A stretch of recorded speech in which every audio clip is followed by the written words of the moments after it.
Rumors are swirling that Queen Elizabeth II may never live at Buckingham Palace again, but a source is telling ET not so fast.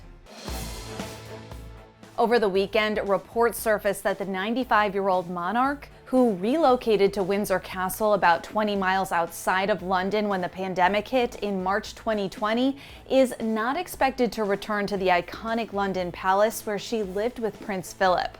But ET source explains that's not the case.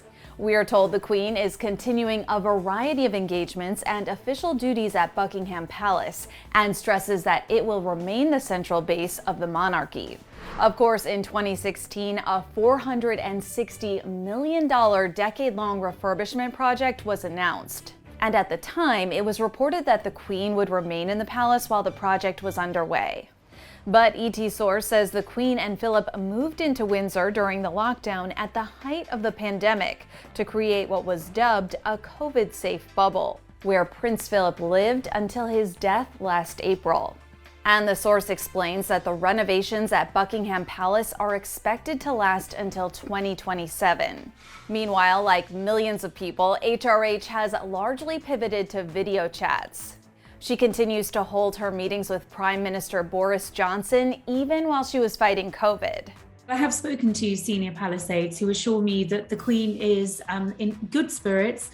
She's suffering cold-like symptoms. I'm told that the Queen is at her desk, she's doing light duties, she's reading her government papers, she's got her red boxes being delivered to her daily. So I think that's all very encouraging.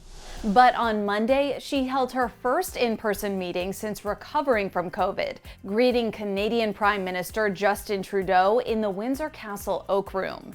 That's the Queen rocking pearls, a blue patterned dress, and flats, next to the 50-year-old politician who wore a blue suit and purple tie. And while the palace won't comment on the record about the subtle placement of blue and yellow flowers in the background, which many think is a sign of support for the Ukrainian people amid Russia's invasion, a source tells ET, quote, "very little tends to happen by accident."